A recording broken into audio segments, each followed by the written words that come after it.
So you have a tender read and you love overlanding.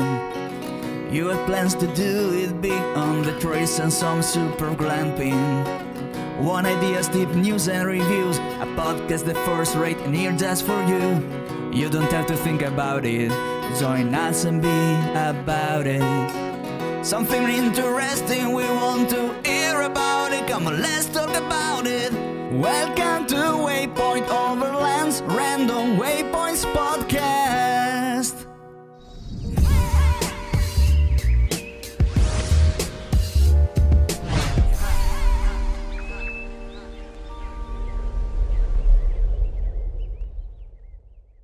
Sponsored by MIDLAND Communication for Every Adventure, the industry leader in radio communication technology and innovation for over 50 years.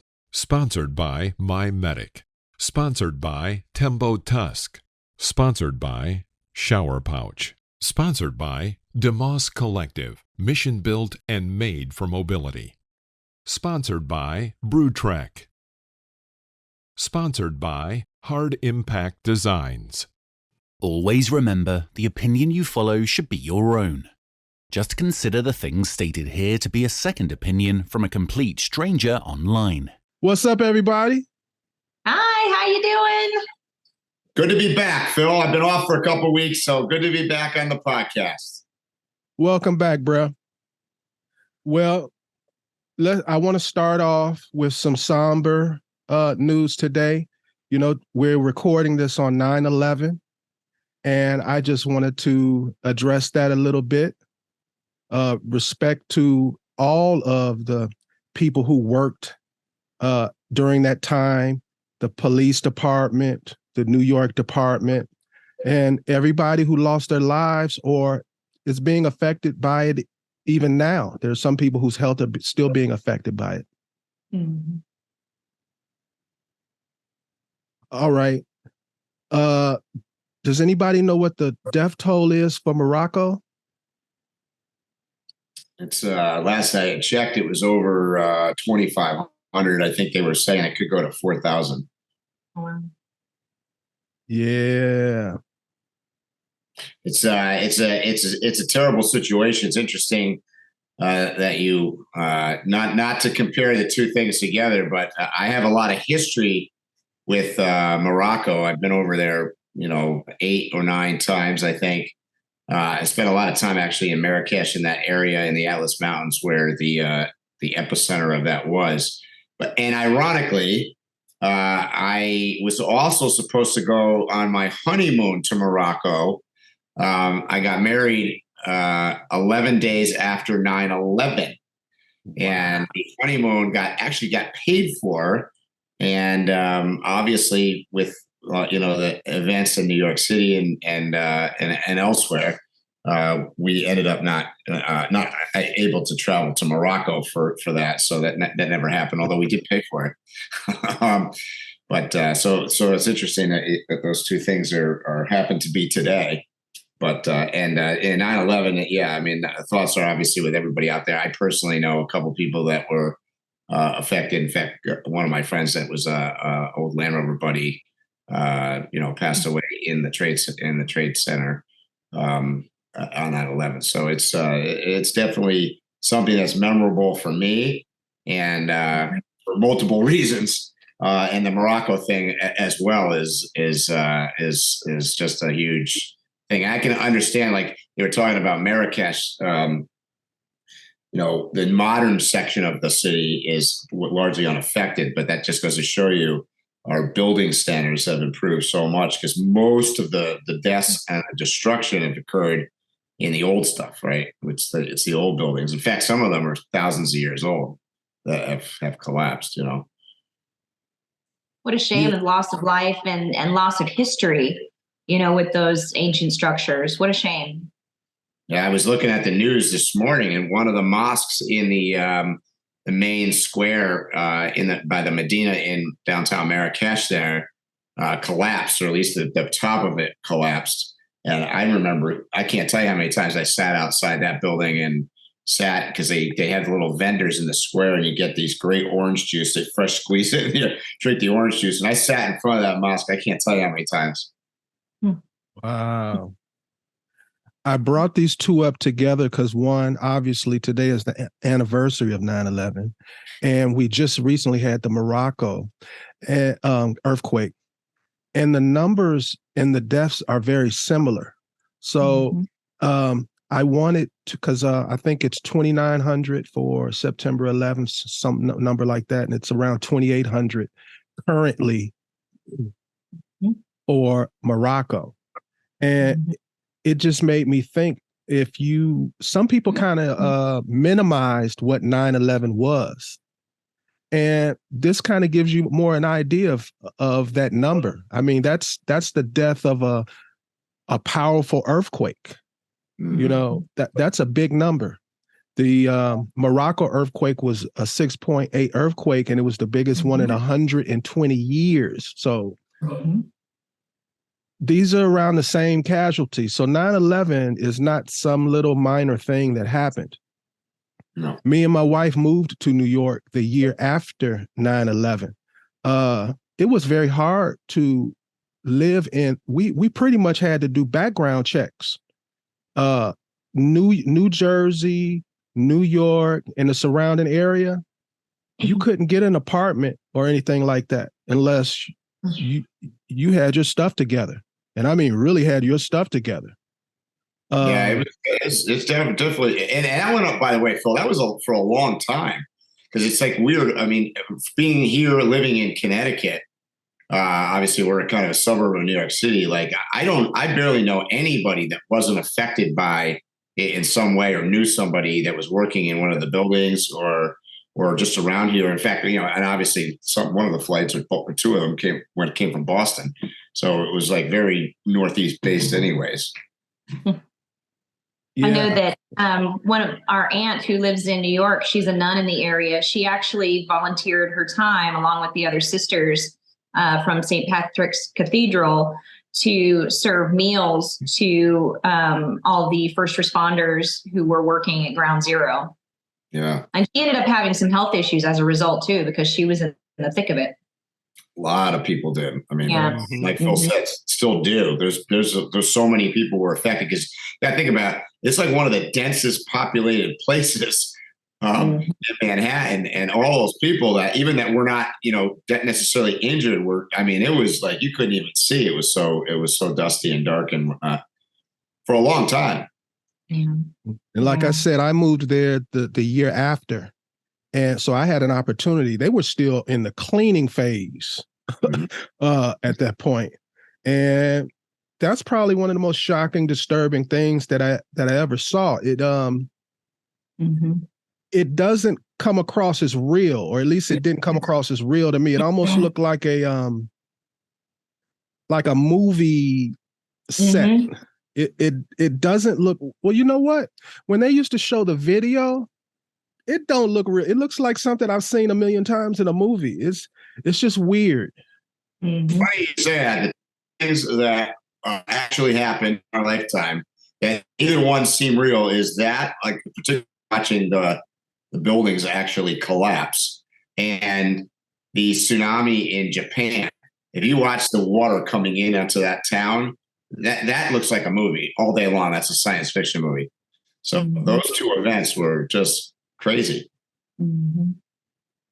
A tsunami is one of my biggest fears. I told you one of them being submerged underwater, being somewhere burning, which a lot of people endured in 9/11. That thing melted down. It didn't burn, it melted. So, wow. Well, I don't want the whole thing to be about this. I just wanted to mention it since we were recording on 9/11. I wouldn't have felt comfortable not bringing it up, not mentioning it. Fortunately, I don't have anybody who passed away from it, but I'm a proud American. Question for you, Candy. Yeah. We've already talked about this offline. I got an email about last week's podcast when we were talking, and you mentioned how you flag places. Mm-hmm. They wanted to know, how does she flag places and where? So I think they mean like what kind of app or whatever, or where are you flagging, and what is this flag thing you do? So whenever I say that I flag things, I'll see things come up across my social media, whether that's Facebook, Instagram. That's primarily what I like using social media for, is getting ideas of cool places to go and interesting things to see. So there are certain pages that I follow intentionally for that. I use Travel and Leisure, the Atlas Obscura, National Archaeology is a really good one that not a lot of people know about. Nat Geo, National Park Service. And if I'm going somewhere specific or want to go to a specific location, I visit the official Visitors Bureau sites, and they'll typically show photos and give information about really great spots. So if I see a place, it'll come up on my feed. I'll do a little research about it. Oh, that looks cool. What I do, I'm using an iPhone. I use Google Maps. You get on, you look up whatever it is, the cool thing you want to see. And you'll see the bar across the top where it's directions. One of them is save. So I push the save button, it pops up, and it'll come up with, it's literally a little green flag. You have options. There's a flag, there's a star, there's a heart. And then you can create your own custom list if you want to. So I put the want to go, and then it gives you the opportunity to leave a description of whatever it is. So so whenever you close that out and you push done, now on your Google map, you have a flag. So if I'm planning a trip, I've got little flags posted all over the world, quite literally all over the world. So if I'm going to be in a specific area, oh, I have a flag there. What was that flag for? Okay. And I look it up, but it's always there for me. So that's what I mean by I flag a location. That's how I do it electronically. And it helps me build my trips. It helps me with where I want to go and what I want to see. Because if there's a really cool thing that I want to go see, okay, well, I want to do this, and I actually want to spend time there to see this specific thing. What camping is around there? What other trails are around there? What other hikes are around there? And my trips just kind of build based on that one single location. Mm-hmm. So about the flags, I use the flags too. Mm-hmm. I want to ask you about your ratio. This is my personal question, because you said you have flags all around the world, and I do too. But for me, if you get a green flag, that is something very, very, I don't use a lot of green flags. I use mostly the stars and the hearts for most things. If it's a flag, that's a big deal that you earned that flag. So for me, it's a little bit different. I use the flags as, this is someplace I want to go. Once I experience it, then I kind of rate it myself. And once I go, I do, okay, this is cool. I'd like to tell people about it. So I put a star. If I really liked it and I want to come back, I put a heart. If I didn't like it, it was just kind of like a waste of my time, the flag goes. So I have a little system. Yeah. Do you use Google, Mike? My system is identical to CANDI's. I use the iPhone, I use Google, and I do the same system. The flag is like the things I probably haven't actually been to, or some of them maybe I've been around, and then it advances all the way up to the heart and the star. So I get the same system. Pretty simple. I have more things in places that I have targeted. Meaning, like, if I'm thinking about doing the Alaska Highway or a Pan American or something, I've gone ahead and done a lot of stuff. And obviously, places I've already traveled, there's a lot. So, I don't probably have nearly as many flags, say, in Europe, as an example, just because, I've traveled around there a lot, but I just, I've been to most of it. So I probably don't have as many things there. So with the flags, for me, I'm almost like you guys, but like I said, it's a big deal if you get a flag. So like like you mentioned, the Pan American. I have all of the temples. Those are flags. Mm-hmm. But then like for restaurants, it's just, that's a place I want to go. They don't get a flag. So what do they get? How do you know? How do you keep it in your? So I'm driving through. I give them a star, and then you can actually create saves. Because like I have Colorado campsites. I have a campsites for different states in different countries. Yep. So I do it like that. And then you can just shift to one of those categories and it'll populate only those. Yep. But my issue now is I have so many stars and hearts and flags and boxes and everything all over that when my map isn't spread out enough, it's just a bunch of dots. I can't even see the map. Yeah. So that's a problem. Because I started putting in like KOAs and I put in like harvest host things and I put in, I'll add stuff, particularly if I stay at them and I know, I like this place is okay. It's not got some sketchy bathroom or whatever's going on. This one's it. So do you guys tag your locations anywhere other than Google? Occasionally I use Gaia. I like Gaia a lot. Yeah, I have Gaia too. Same here. Mm-hmm. If it makes it to Google and Gaia, that's a big deal. That's a big deal place. Mm-hmm. So this is a great segue to the segment that I want to call The Power of Google for the Overlander. And me and you, Mike, we've kind of talked about this a little bit when we've discussed how a lot of modern technology has made travel just so much better for people who are out there doing it. And one of the major things when anybody's ever asking me, what's a modern day convenience that's just changed your whole world when it comes to traveling? To me, it's Google. And this is a quote directly from Google. Google's mission is to organize the world's information and make it universally accessible and useful. And I think they're doing a hell of a job doing that. Well, I don't know if you remember the older days where like there was multiple different, I'll call it different search engines or whatever. You had Google, you had Yahoo, some of them, I guess they're probably still around. I mean, really now it's Google. Like if you're not using Google, if you're using some other thing, I'm not really sure why. Right. And then the interactivity between that and now with Starlink and different, better abilities to get online from anywhere, it's a no-brainer, right? Correct. And like I said, this is the power of Google for the Overlander. So there's a lot of applications under the Google brand, but in my opinion, I've come up with 6 of their apps that I feel like the majority of us use consistently when it comes to our travel. And we're going to discuss each one after I list them. I have a search.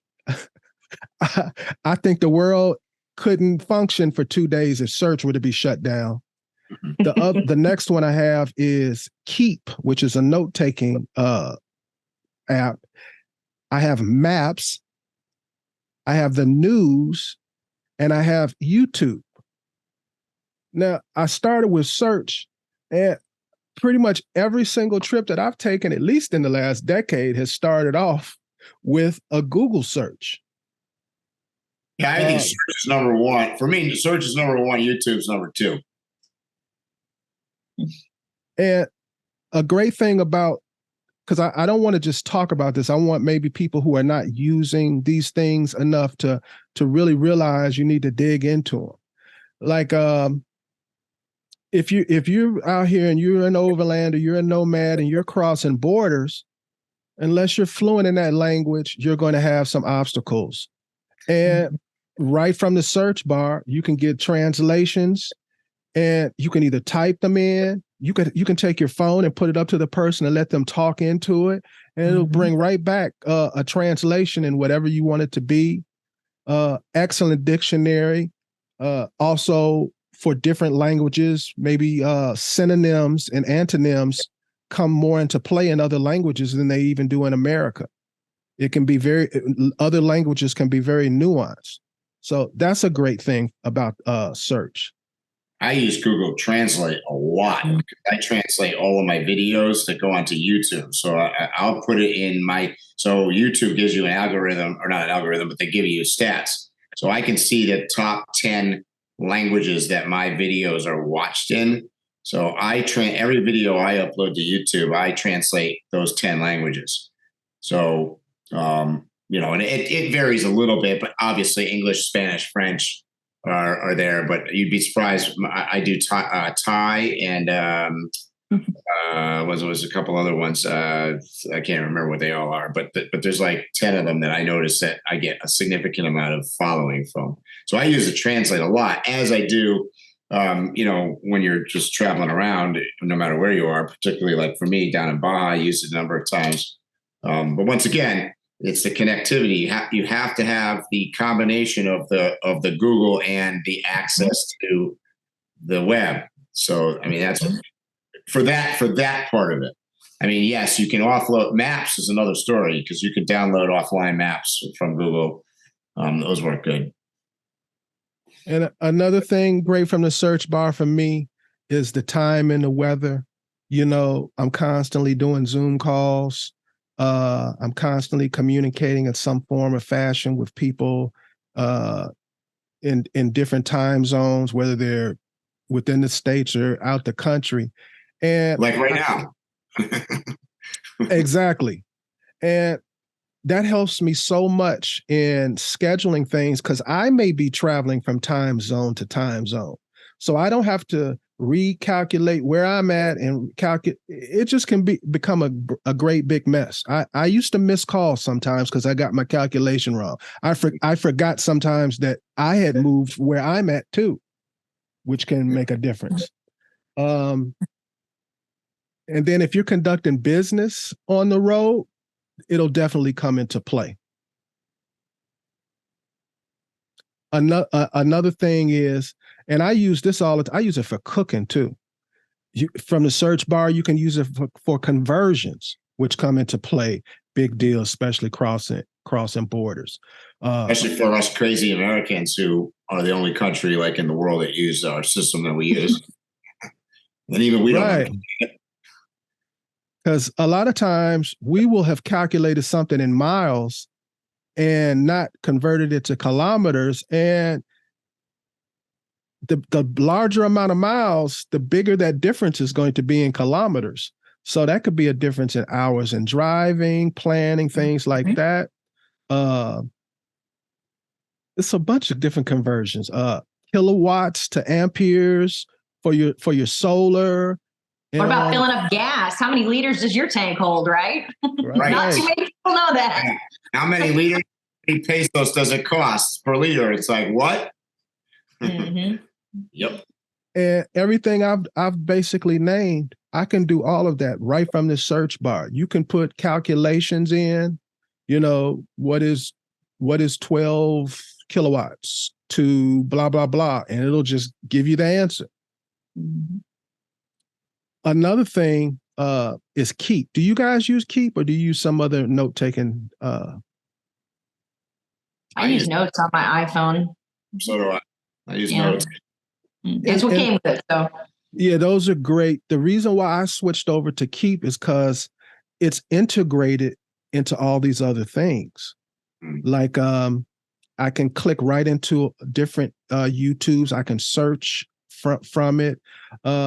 There's just so many things. I would advise you to look into it. I have a question. Do you guys use Google Maps or do you use Apple Maps? I use Google Maps. Yeah, me too. Apple Maps is terrible, I think. It's awful. Yeah, I tried for years. I can't get into it. Me either. I asked that because I think if you look into Keep, it'll be the same kind of thing where you're like, oh, this is way more better. And you're already using a bunch of Google stuff, and you'll find that the way they integrate and work is so well. Mm-hmm. The next one that I had was Maps. And I love Maps. Mm-hmm. I found camp spots, through maps. I do basically all my planning first through maps. Not me. I'm still a paper maps girl, and I start with a big fat paper map, and then I go to the technology. You can't beat a good paper map, because we're all those places where you don't have connectivity. All of a sudden you find yourself, oh shoot, I did not know that I didn't have connection here. Now I can't download the offline map. It has its place for sure, but I start with a good old fashioned paper map, look it over real well, and then move to the technology. And that's where it helps me. And it's invaluable for sure. Sometimes you can, like, I take a paper map as well. First of all, they're kind of romantic, and then you kind of lay it out, and it gives you like I don't know what it is about looking at a map for me, but it gives you like a feeling, and you can explore more when you got it laying out in front of you. You can flip pages to the next section or whatever. And for me, it's more real than it is looking at it on a computer. So I use a highlighter on mine too. I start with the paper map as well. So I do everything you guys do, except the paper map is secondary, me doing it. Usually I've searched something, I'm curious about it, and I immediately click into the map while I'm right there on the computer. So it's always the first. And then if it's like, oh, I want to go there, oh, I want to know more, or, oh, I'm going to actually plan a trip there, then I pull out a paper map. And then I have a bunch of different color highlighters, and I'll highlight trails in yellow. I'll highlight the road in pink. And I have a bunch of those little, I can't think of the name of them, but like the little tabs. Yeah. Oh, the tabs. Yeah, and I stick them all over the map and I label them. It looks real stupid and nerdy, but I enjoy it. And that's the part where I agree with Mike. It's just something cool and old school. I feel like a little boy looking for treasure. I know it sounds corny. I'm actually surprised at how many people can't read a map these days. Oh, that surprises me. They rely very heavily on their GPS, and that's a mistake. Yeah, I totally agree, boy. GPS is almost guaranteed to take you the wrong way. Or it takes you a way. It's just generally not the best way. Well, I've had this argument with a lot of people. You know, we usually are saying, yeah, you should at least have paper maps because when your GPS fails, blah, blah, blah, blah, blah, blah. And the retort I always get is, I've never had my GPS not get satellites. But my retort to that is, then you've never been anywhere. That's right. I mean, every time you go down some canyon or something and you're going along, you're not getting satellite. No way. I've had, I don't want to use their name, but I've had we've mentioned a very popular mapping company that everybody uses. I've had it literally say I haven't moved for like 15 minutes and I've been on the trail just going and going. And then all of a sudden click and it goes like 10 miles up on the map. Yep. Those who use that app will probably know exactly what I'm talking about, but I love the app too much to say the only negative thing about them, you know. So for me, maps changed my life because it used to be when I was younger, I would have my main plan on how I'm traveling, right? And then I may go off of it a little bit, but just a little bit, because I wanted to feel comfortable that I could get back onto whatever it was, whether it was a main highway or a main trail or whatever it is. I will go 1 time, 2 times, 3 times, 4 times, however many times away from the actual route and not be concerned about it because I know I can get back to it. Well, because unlike a paper map, is you can zoom in on stuff like Google Earth and you can look at it. You can see like, well, this is like super tree covered or this is this or this, you know. I mean, you can tell what kind of road it is usually by zooming in on stuff. Particularly a lot has street view. So, you know, even that, I found street view on dirt roads and stuff before. So, like, you can really get a good sense of where you're going. Oh, bro, the 3D is great for the streets. But I'm assuming it's the same thing. Maybe it's called something else. But you can like I was looking out for a trip that I'm going to take in the Switzerland part. It took me all through this castle. I was literally able to like click and then go up to the next floor and then go out the exit. And then I saw a restaurant. I was literally able to go all through the restaurant, behind the bar. You can practically take these trips on Google Maps. Yeah. And I feel so comfortable now when I go places, because I feel like I've already been there. I know what it looks like. Yep. Knowledge is key. Mm-hmm. And I know you guys probably going to list off a bunch of other news sources, but I like to use Google News. Do you guys ever use Google News? I use it in conjunction with BBC. I like BBC News a lot. I read a lot of that. And then Motor Biscuits, Motor Trends, all of those. And then I have very specific places where I like to get the news from, which is a lot of the times places I'm planning to travel and following their news, in addition to their weather and all that. The things that you named are the main reason why I like Google News, because I can tell it to prioritize what type of subjects I want, and then I can give it specific places that I want it to go. Mm-hmm. So if I'm a fan of travel and leisure, it will try to give me travel and leisure no matter what the subject. And I'm on CANDI's team today. My number one source of news is BBC. I find it seems to be the least biased with the most amount of news. Exactly. And it's worldwide focused, because you can click on Africa, you can click on Asia, you can click on South America, you can do whatever. Whereas, our domestic, I'm not even going to mention names because I hate them both, really. You can't get news out of that at all. And if you want to know what's in Morocco, forget it. Morocco doesn't even exist. I'm a BBC fan beyond just the news. I think they do excellent documentaries. I love they actually have a travel department or whatever. They do awesome stuff about travel. Whoa. Mm-hmm. So across the board, I'm a fan of BBC. Mm-hmm. They have something similar to like a PBS that sometimes I catch it on YouTube, and I love the shows that they have on there. So I'm a big BBC fan. Mm-hmm. Have you heard their live radio feed? No. Yeah, they have a separate app. Where do you hear it from? Oh, on an app. They have a separate app. Mm-hmm.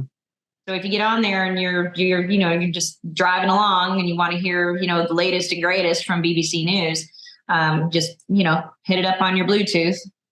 So the only thing I would say is the app BBC? Yeah. Okay. I'm downloading it right now.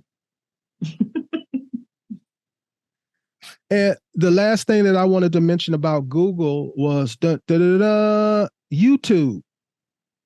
YouTube's great. What does that have to do with travel and nomads and overlanding? I think a lot. Oh. So whenever I was planning my first big overlanding trip back in 2018, so now it sounds like it was forever ago, but I was going to Alaska, and there was not, believe it or not, with all this information, there was not a lot of information available. So even whenever you Googled things in, I wonder if that had to do with connectivity in the areas where I was going to, and that's why there was maybe a lack of information. So I got on YouTube and I started doing a bunch of research that way. And that was really the first time that I utilized YouTube. In fact, I was never even subscribed to YouTube until then. So I found some really great channels that had some really great information, and that helped me plan a lot of my trip whenever I was going through Canada for the first time and up into Alaska. So yeah, for travel, it's wonderful because you get basically a ground level perspective from people who have been there and done it. And you see their personal videos and photos from the times that they were there. And it's visual, so you can make your own judgment too. I mean, you can decide what you want to, And for Overlanders, it covers every aspect of it. You may want to buy a big military truck and travel around the world. There'll be some crazy guy building some big orange truck just like yours, showing you everything about how he made it. You know, you may want to travel around in a Jeep. There may be some crazy girl traveling around in a big green Jeep.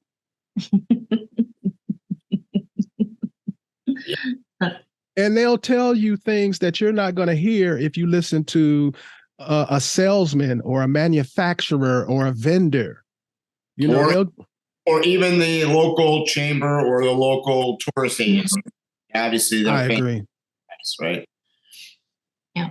And we're all looking for the things that aren't on the travel bureau's list. We're looking for the road less traveled. Mm-hmm. Yep. Yeah, I am ashamed at how addicted I am to YouTube. I spend far more time on it than I will ever admit to. You know, it's the social media look at over the last 10 years that actually is growing consistently. And they were around 10 years ago and they were very strong, and they're around today and they're very strong. Not true of any of the other ones: Facebook, Instagram, Twitter. You name it, they've all had their ups, downs, and either they're either going down or TikTok and things that are newer are going up. But YouTube's pretty consistent. Well, YouTube has the advantage of its integration with all those other Google apps, and it's the algorithm. Yeah, and it's not age dependent. It doesn't matter. Like the kids will use it as just as much as the old folks. So kids are using it for schoolwork sometimes. That's how they were doing school remotely during COVID. Yep. I have learned how to do what is it? I can't even think of the name of it. Dual battery. I installed my dual batteries from a YouTube video. I have done all kinds of work on my vehicle and other things watching a YouTube video. Yeah, anytime we want to do something sketchy, we check YouTube to get a bunch of information about it, and then we proceed accordingly. Yeah. Got my phone with me, and I'm on there, and I got the YouTube video. I keep pausing it while I'm doing it, so making sure I'm doing it right. Right. I have literally cut and drilled into vehicles off of what I saw on YouTube. Yep. With no experience. Yep. So I think that's enough about that. I just wanted to cover the power of Google for Overlanders, and I think we did a good job of that, guys. So I sent both of you. Mike probably hasn't looked at it. I looked up. One, I'm going to tell you before we even get talking about it, one is ridiculous. And the other one, I don't even know if it's coming to America. But so you choose. What's the ridiculous one? The Toyota. Okay, so what about it? I wouldn't buy that. All right, so hopefully right now people are looking at several pictures and video of the Toyota Century. So it sounds like you don't like it. It's not that I don't like it. I mean, it's over the top, and I can't. Who's the clientele for that? Oh, sheiks, kings, emperors, rappers. I don't see those people rolling around in a Toyota. Me neither. Well, all those things I said, but Japanese people. I still okay. I still think they're rolling around in Range Rovers and Bugattis and Lamborghinis, and come on. You are absolutely right. The first thing that stood out to me was I'm paying $170,000 is the starting point for a Toyota. So you're getting a 3-year, 36,000 mile bumper warranty on $170,000. I think that I'm going to be looking at the next upgrade just for the warranty for the 4-year, 50,000. Okay, bumper alone. Hello is right. I look at that. I go. First of all, Toyota has an upscale brand. So why would they release it as a Toyota anyways? I don't even understand. Okay. The So- TX550H is the Lexus version, from what I understood. So there is a Lexus version. Oh, there's a Lexus version. That's crazy. Well, that's what I thought I read in the article. Oh, I believe you. But the Toyota Century used to be a car. It was it was the equivalent. It was like their version of a Maybach or something like that. I remember that. I do remember that car. You're right. It was the equivalent of the Mercedes Maybach. And it's supposed to be in like memoriam or celebration of either the founder or his son or something like that. The only guy that's going to buy that thing, I'm telling you right now, is the same crazy crackpot that's on a train heading to Russia from North Korea. Now he's going to get one of these, right? And he's going to go in a military parade with a bunch of missiles, and he's going to be in the front of it, riding as in his Toyota Century. That's who's going to buy this. If they bring that to America and it pops up in a few rappers' videos and a boxer and a baseball player are driving around in it, it will be the hot new vehicle because nobody has it. You'll see it riding around in Las Vegas. Well, I will tell you that the design features, that thing is dripping in glamour. It's a sexy looking vehicle. Okay. I like the lines on it. It is good looking. And let me tell you, the interior shots are pretty good. It's probably, if I was going to convert it to an overlanding vehicle, it's probably one of the few I wouldn't rip the back seats out of. Okay. Because those suckers stay down. Did you see that? Yes. I'd grab a pillow and a banky and I'd be snoozing. Yep. There's an ass battle. If I buy that, I'm going to have somebody else, and I'm going to have a secondary vehicle following me, Your chase vehicle? Yeah. Phil's chase vehicle. You're going to buy one, you might as well buy two. Vehicle. Oh, man. I don't know. That thing is, Phil had no confidence in Mike looking at that. I looked at that. I was, I don't know. I would absolutely take one if they gave me one. Me too. But, who wouldn't? Who wouldn't? 170, I can buy 3 of my favorite vehicles and totally kit them out. Yeah. Yep. So that was the one that you thought was outrageous. And I know the one that's not coming to America. So before you talk about it, Ford has revealed their next generation Ford Nugget camper van, which they've never brought to America. So people are probably wondering what that is. Hopefully I have taken the time to put some video up of it. You guys have had an opportunity to look at the video. What do you think of the all new Nugget camper? I think there's a huge market for it, for sure. The Nugget camper has a very big market for it. People are looking for these tiny little homes on wheels, and if they don't necessarily get a Jeep, then, the Ford Transit Connect does have a lot of space in it. In fact, Ursa Minor does a version of it as well. Yeah, that I can see. I don't think they're going to bring it to the States. I don't know. That's my bet, but I could see it being popular. The only thing I would say in the States is that I think most of these brands have shied away from the little things like that because I think they think that the people in the States want something taller. That's why the Transit, as an example, the Transit van is super popular as a van conversion here because of the height.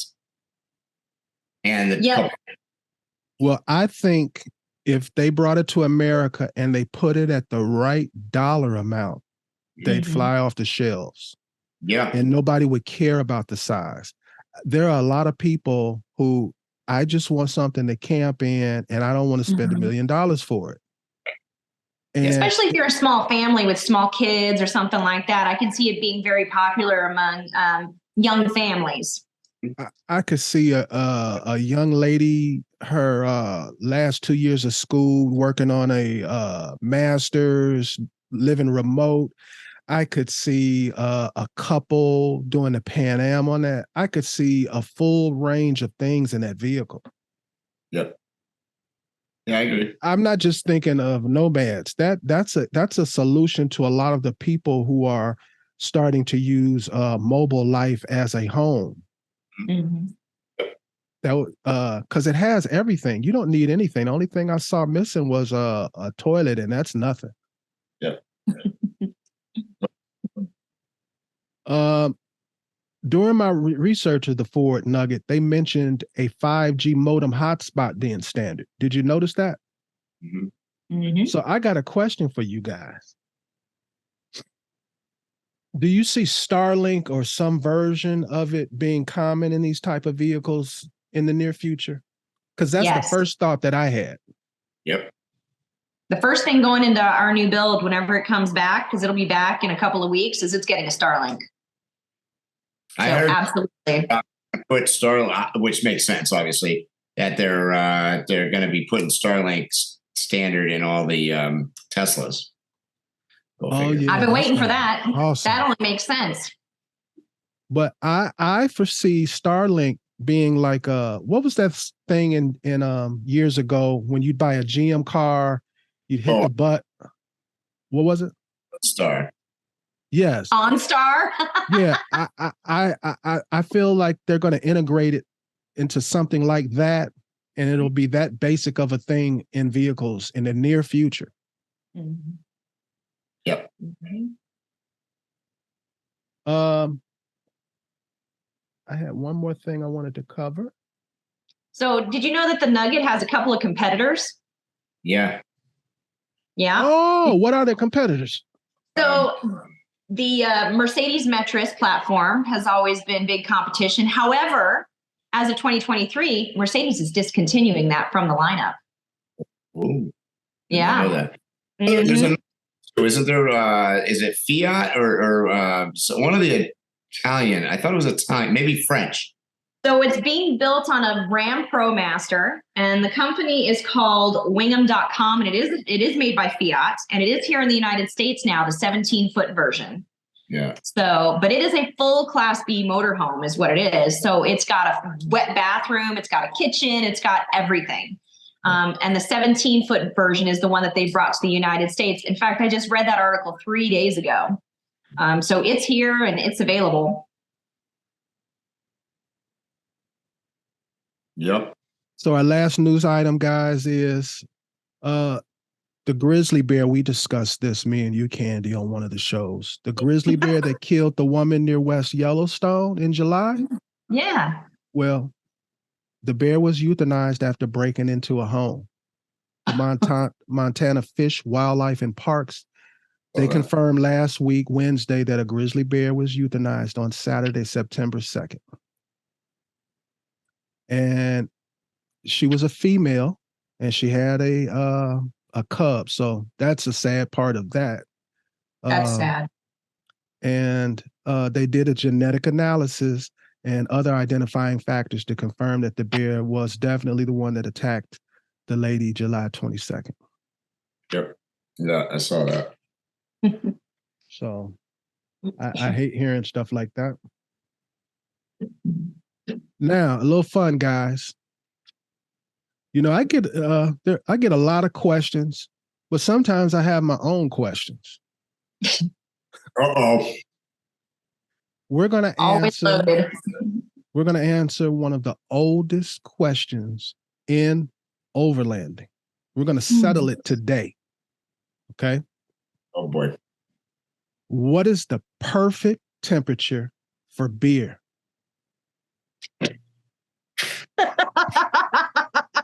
Oh, wait. First off, it depends on what kind of beer. Oh boy. Okay. So are we talking like an Irish stout, or are we talking about an IPA, or are we talking about a Pacifico? I mean, it depends. I forgot your history when I brought this up. Well, craftbeer.com says that American stouts should be served at 50 to 55 degrees. American pale ales a bit cooler from 45 to 55 degrees. And American lagers taste best at a chilly 40 to 45 degrees. So our professional sommelier here, does that sound about right to you? Yeah, well, so lager beers you want the coldest, and let's just give it in a in a layman's terms, I mean, how do I say this nicely? But this is our podcast. We can say whatever. I mean, generally lagers, particularly in America, are, I'm going to call lower end beers, crappy beers. And of course you want it cold because you don't want to taste that garbage. But, because they're using a lot of adjuncts, right? So they're made with a lot of rice. They're made with all sorts of stuff that goes into these beers that make it cheap to make. Having said that, if you take your big brewers like, Miller and Anheuser-Busch and whatnot, they're consistent as anything. So they have the best consistency in the business. Their beer from one to another to a different place is always going to be very consistent. It's one of the reasons that people gravitate to their favorite beer because it always tastes the same. The craft beer market has struggled with that from the beginning, where, a lot of times they really struggle with making the same beer that tastes the same twice. And that's a problem, right? Yes. Well, but temperature wise, yeah. Lagers are the way that they're fermented anyways. It's a different process than an ale. So, it's bottom fermenting versus top fermenting yeast and whatnot. So there's a lot different, but yes, that lager should be colder. A stout should be warmer. Well, I've been to Germany a couple of times and had beer, and I didn't have a temperature gauge with me or anything, but I could swear the beer was warmer than any of these numbers that they have written for what beer should be. So speak on that. Was I assuming it was warmer? Where were you at? Were you at, like, I've been to Germany for like Oktoberfest. Luxembourg. It's all over the place. Because Luxembourg. Yeah. No, Americans do Americans in general like their beverages colder, not just beer, but they do. So it's like when you go to, I'll give you an example of this. When you go to Red Robin or you go to Chili's or one of those places, they want to give you the beer in a frosted glass. Mm-hmm. That's a no-no, like frosted glass, but that's an American thing. You're not going to find that anywhere else in the world. So I went to a brewery and asked the head brewer, what is the perfect temperature for beers? Boy. And I want to give you his answer. So I gave you like a professional institute, what they say their numbers, but I liked his answer a lot better. Okay. He said, nobody likes cold ice cream. That's right. You can't taste it. And I'm like, what? What are you talking about? Then he explained that. Okay. That's why we don't like Dippin' Dots, which is freaking and like, let's put it in your mouth and let it melt. Of course, that's a dumb idea. Like, it's too cold. That's the whole problem with that. Well, he went on to explain that most people, they take a spoonful or a mouthful of ice cream and they let it warm in their mouths without even thinking about it. We all do this. We let it kind of warm in our mouths. We all have different amounts or lengths of times that we hold it in our mouths till it reaches a perfect temperature for each individual. So ultimately, the perfect temperature for your beer is whatever you say it is. That's a crappy answer. I thought that was dumb too. Well, I got that from a brewer. He was the head brewer. That's why I want to know what brewery we're talking about. I'll give you a clue. We've actually been in it together. Okay. I actually asked him, and we were together. Okay. It was when we were in P&W. What's the name of the place? The Wild Run? Oh yeah. Oh wait, Deschutes or the one in Redmond? In Redmond. Oh, Redmond. Yeah, that was what's the name of it, Candy? Don't look at me. I don't even drink beer. Wild Ride. Wild Ride? Wild Ride or like Rome Wild or something like that. Something like that. That was a great place though. I liked it. It was fun. I enjoyed the food and the drinks. Yeah. I was with some crazy people, but I don't know. No idea. Okay, guys, we're going to end the show with a random list. Ta-da-da-da. Boy. All right, this week's random list is autumn's best foliage train rides. A listener said they couldn't manage driving. Me and Candy did a show, and we gave a bunch of places to go to see the fall colors. Yeah. But a listener said they couldn't manage driving that long due to a bad back. And they asked about other overland options for seeing fall foliage. So I came up with trains. And some of these trains will take you even deeper into the mountains and forests than your vehicle ever could. Some stop for photo opportunities along the way, and some even go a lot even further than that with the amenities that come along. But my solution for someone who couldn't sustain such a long ride to enjoy the fall foliage was train rides. And we're going to give what are some of the best train rides, I think, for fall foliage. The first one I have, and something tells me you've done this one, Mike, it's the Amtrak Vermonter from St. Albans, Vermont. That's a daily route through some of the nation's best fall foliage. It actually extends all the way to at least DC, right? I know it goes to, I think it goes to DC. Yep. Yeah, to Washington, DC. And depending upon when you take that ride, that whole ride all the way to DC might be a beautiful fall foliage ride. But I'm only talking about Vermont. Yep.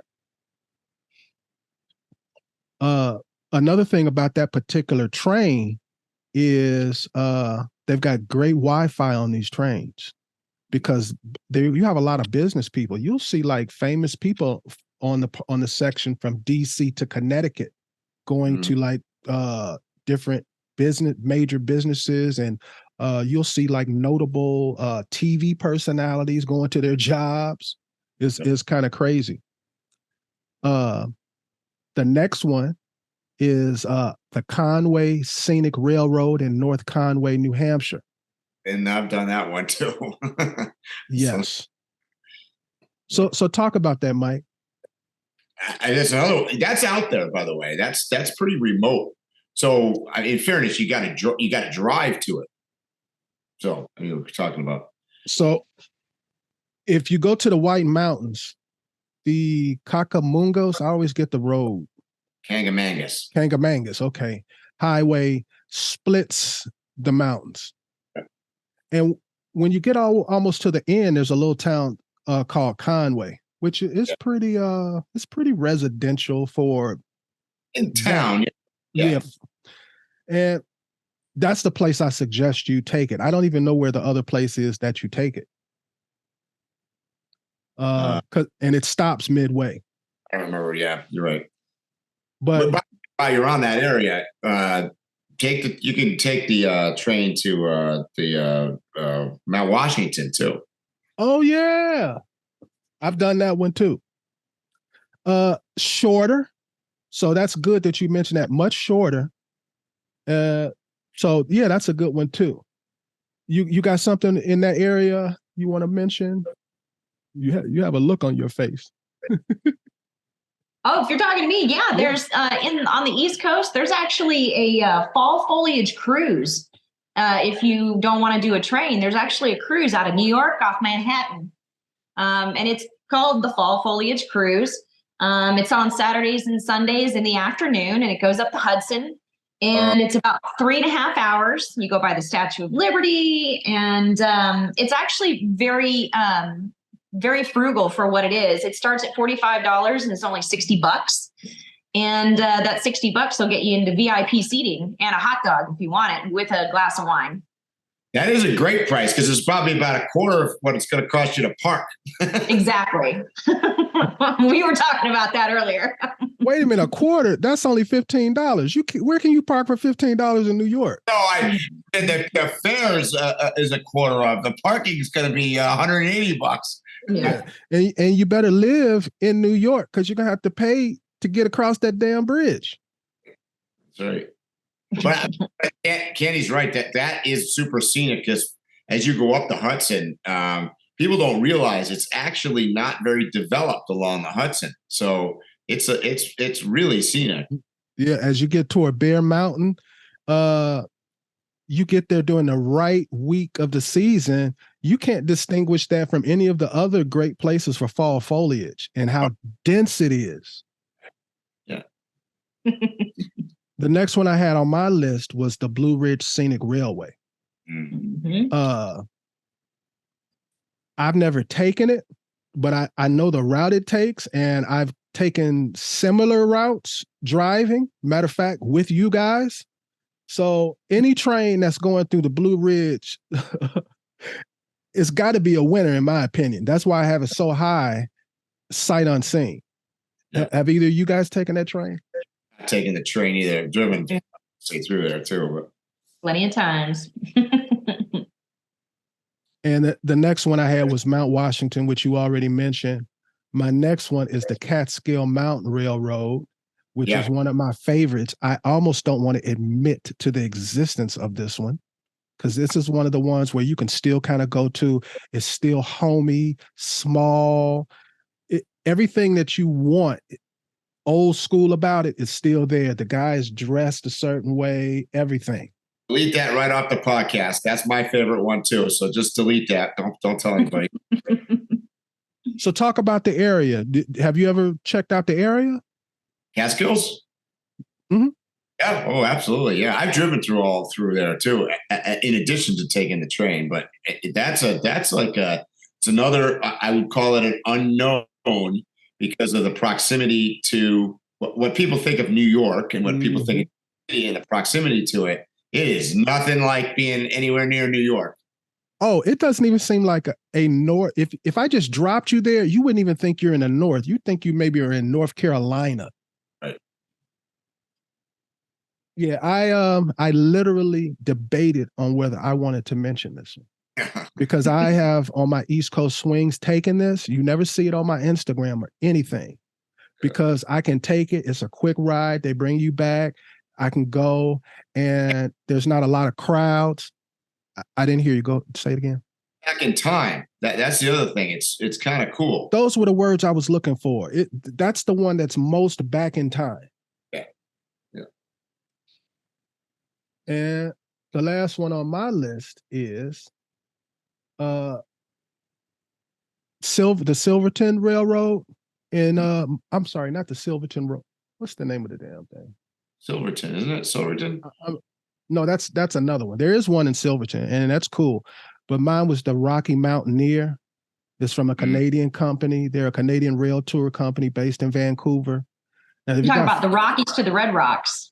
Right. They've got 4, but the one we're talking about is the Rockies. So talk about that.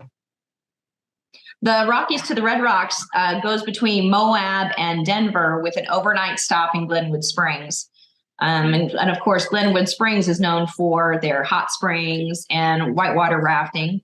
But yeah, it's supposed to be beautiful, and it goes through the tunnel district of the canyon, which has got 30 train tunnels through there, which go back to the turn of the century.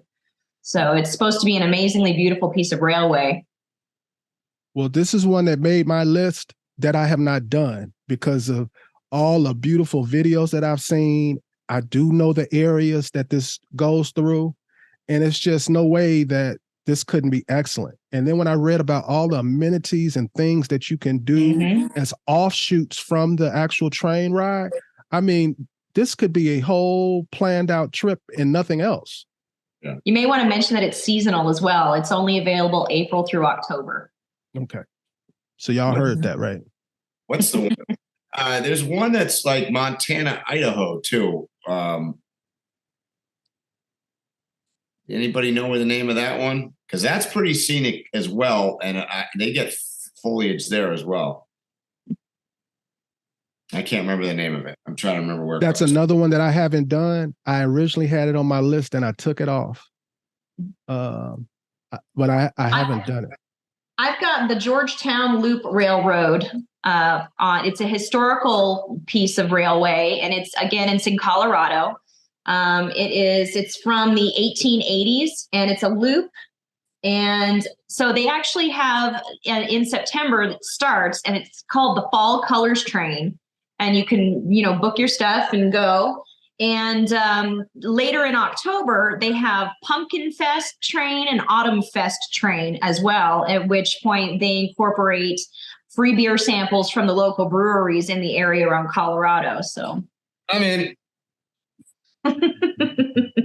Did you say West Virginia or Wyoming, Mike? Colorado. No, you said something about Idaho to Wyoming, I think. Montana. I thought you said Montana. I thought I originally had that on my list, and I'm looking for it, but I don't see it. Anyway, we've taught people how to find out. They can just go on Google search, right? That's right. Self-sufficiency, that's what we're teaching them. Exactly. We don't want to give you a fish. We want to teach you how to get your own. That's right. So another piece of really pretty railway in autumn actually might be something that you wouldn't think. It's Amtrak, and it's the California Zephyr, and it starts in San Francisco, but you can actually, and it goes all the way into Chicago. So there is a stretch through Tahoe National Forest and through the Sierra Nevada mountains where you can see the fall foliage. But if you want to continue on more toward Chicago, you want to do the whole thing, you can catch the International Balloon Festival in Albuquerque in the second week of October, if that's something that you'd like to check out too. It's a very pretty route. So the Zephyr that you're talking about, it has a different name when it goes from Seattle to Chicago. I can't think of that portion of the route. Mm-hmm. But I should have had that on my list. Shame on me. And not just for fall foliage. If you ever want to travel to the West Coast and be able to stop, because there's excellent stops. It stops right at Glacier and a lot of other places. That might be the one that I'm talking about. That's Idaho, Montana. I think it goes through there. I think that makes sense to me. That makes a lot of sense to me. Yeah. And I would suggest if you do it to get one of those rooms where you have like a little bed. Don't go all out and get the expensive one. Get the least.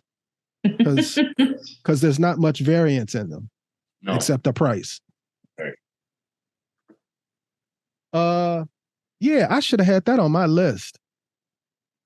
And another thing about that particular one, the stop in Seattle and the stop in Chicago, those train stations are worth the visits within themselves.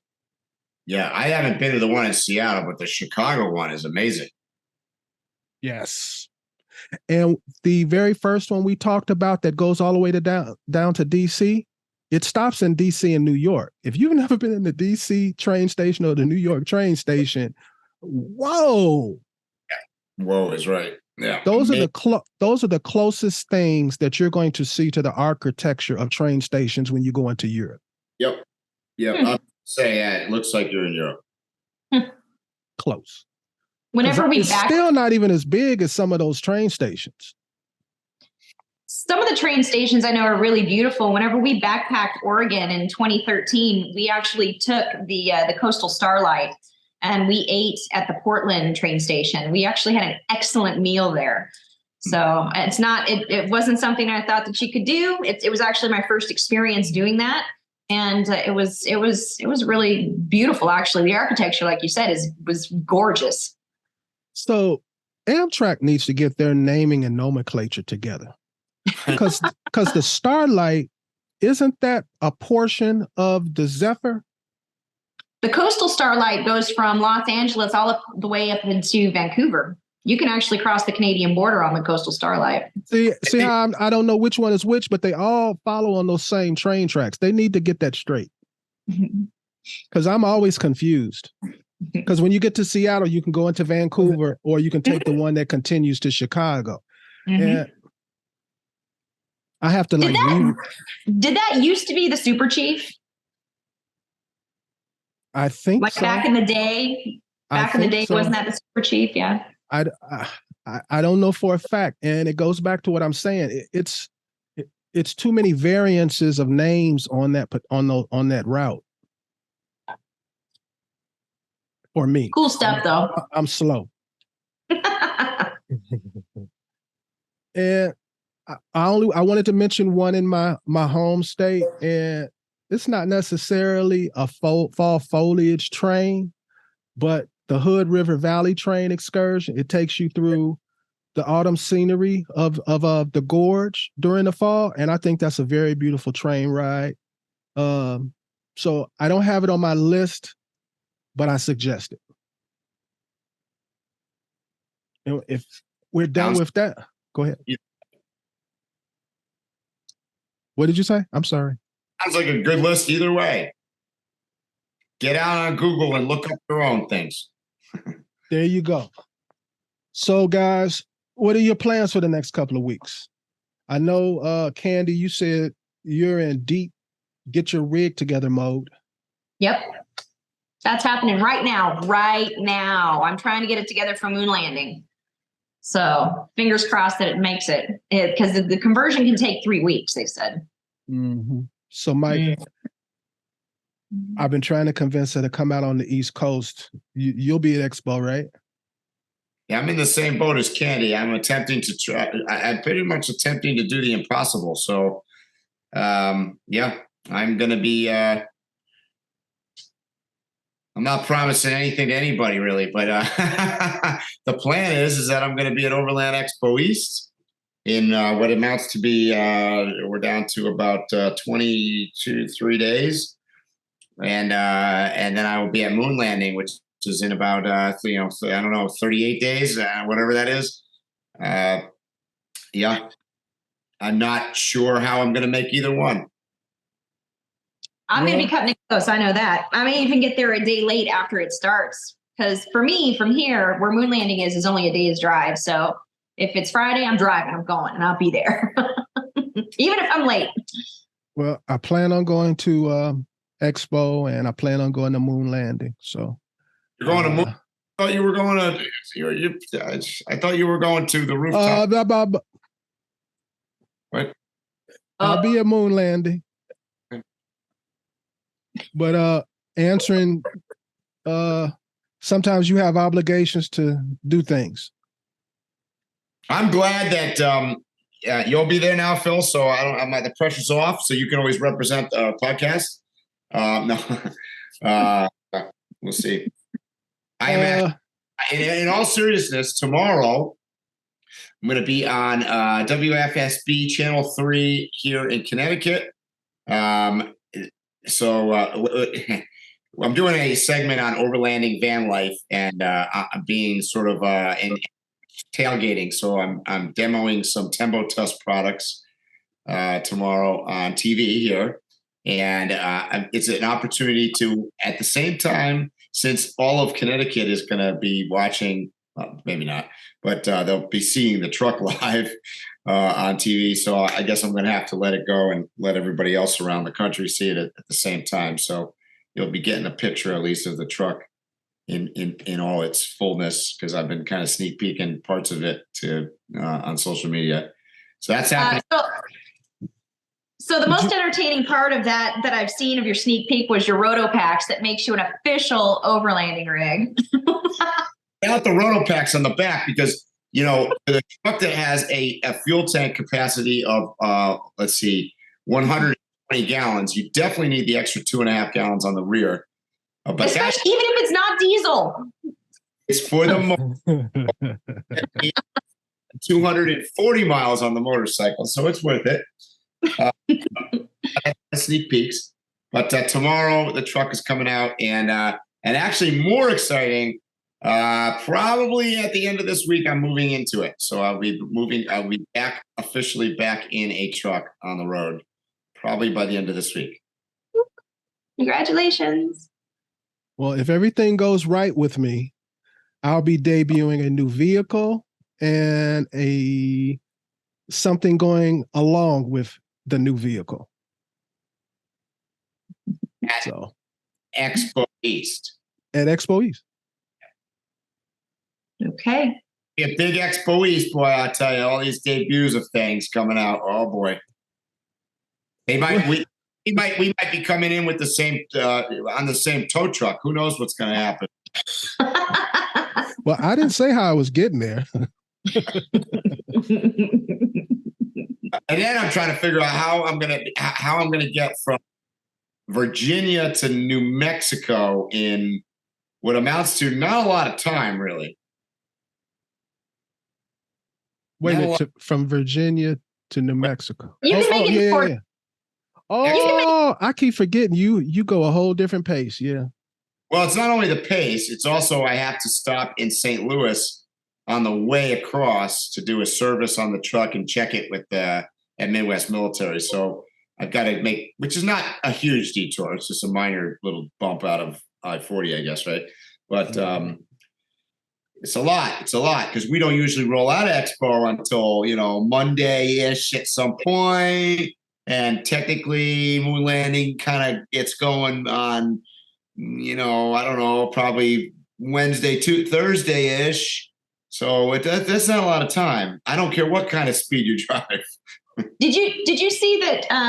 I strongly suspect that because of our departure time from East last year, they actually now have a mandatory time that you have to be gone by on Monday morning. They kick you out. Oh, yeah.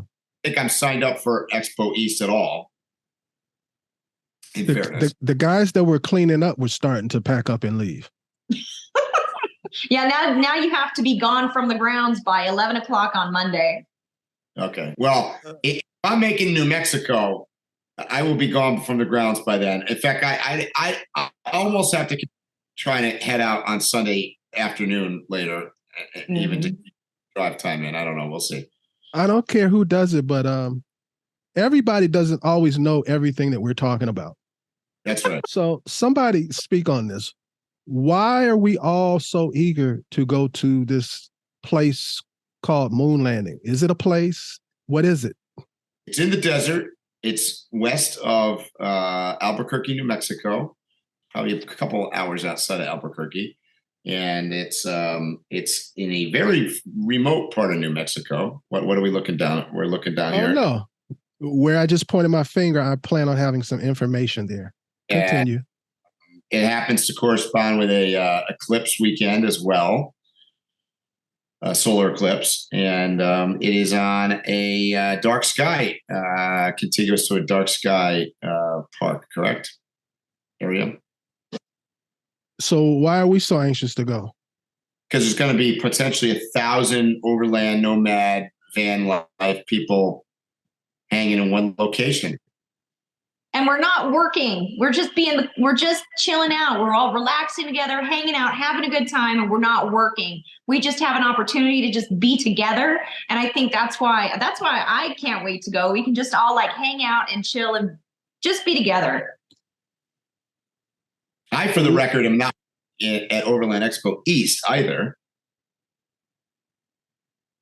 Well, I think that the moon landing is probably going to be one of the most exciting events that I have attended this whole entire calendar year. Okay. So, Why is that? I have because I went to his other event, Josiah, who throws these events. Well, we were both there. Right. We went to Holy Toledo. Mm-hmm. And I loved it. I had a great time. From what everybody's telling me, the moon landing is so much more than Holy Toledo, it's unfair to compare them. So I'm all in. I think it's his largest event, probably, likely to be his second largest event. It may be even close to the biggest one, which he does down in Baja. And you guys have probably figured it out already, but I'm kind of like a closet nerd. And I like the whole aspect of we'll be there for the solar eclipse. Mm-hmm. I love that. We're putting out a cool moon landing logo thing with my truck on it. So watch for that. I'm looking for that. And I meant to tell you, could you say the station time and whatever again for tomorrow? When this goes out, it will have already aired, but they'll at least be able to reference it. It'll be online. They'll put it online anyway, so you can watch it after the fact. Right. It's free, Connecticut WFSB out of Hartford. All right, I'm gonna check it out, man. I might even check it out live. What time does it come on? 3 Eastern, so that would be noon you. I might be up by then. I got it. So you know who else is going to be at Moonlanding, Phil? I'm listening. Nomadic Body Works. Really? Mm-hmm. So talk about that. That was a gift that Phil gave me. It was a surprise. He comes over after having something done, and he's like, "Come with me." Okay. Just blindly went with him, just followed him. And we went to this lady outside of the van, Nomadic Body Works. And she was giving massages all weekend. I think she was the busiest vendor out of everybody there. And she did the most amazing just body work because it's massage, energy, and herbalism. So it was very different. I've never had that kind of massage before, and it was incredible. I was so relaxed afterwards. It was only 10 minutes, mind you. Okay. We go to spas and get massages and stuff. This was amazing. And I'm going to be the first one in line to book her whenever I get there. I'll be like, all right, where's she at? I need to go visit her because this is going to happen every day. So Mike, this lady was at Holy Toledo. Oh, she was amazing. And I had it in my mind that I wanted a massage because they were like $20 or something like that. They were so cheap. Yeah. And I got the massage. The massage felt so good. I went searching for everybody I knew to bring them over there to get a massage. That's how good they were. And I was in a good mood. I had been drinking and eating and sleeping late. So it was nothing wrong with me. But everywhere she touched me, it seemed like after she touched me, I realized, oh, I had some stress there, or I had some tightness there. I didn't feel it before until after she released it. So I thought that was just crazy. So I'm glad you like that. After my destroyed summer here of every part of my body is aching at this point. Maybe I might book her 40 times in one weekend. I highly recommend it for sure. Oh, I'm glad you mentioned that. I'm glad because she earned it for sure. Oh yeah. Yeah, she's amazing. Oh yeah.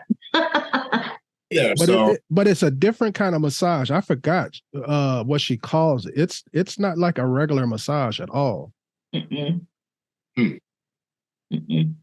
So if you're listening to our podcast right now, Moonlanding, October 12th. Starts October 12th and goes all weekend. New Mexico, look it up. A lot of people are going to be there. A lot of people I know in the overlanding and van life community are going to be there. A lot of people that you've probably seen on YouTube. There's going to be a lot of people there that you're going to recognize. And I would like to go a little deeper into what you just said. You don't mean like business-minded people. It's not going to be like a bunch of vendors there to sell you stuff. You don't mean like content creators who are just famous who haven't been anywhere or anything. Be more specific. This is not about flag flying and vendor rows and classrooms and all this stuff. It is about hanging out, relaxing, socializing, meeting people, engaging with people like you just said, like massage. Maybe you want to get a tattoo. Maybe you want to listen to some music. I'm sure there'll be a bar set up. It's just chill. And that's the big thing. It's not a pressure situation. Come and if you are at all intimidated by what you think in your mind is going to be an event like this, you're wrong. Oh, you're wrong. Broad range of people of all ages, of all backgrounds, of all kinds of vehicles. There's no discrimination whether you're driving a van or an Overland rig or a Subaru or whatever. I mean, it doesn't matter what it is. If you are uncomfortable with this crowd, you're probably a boop.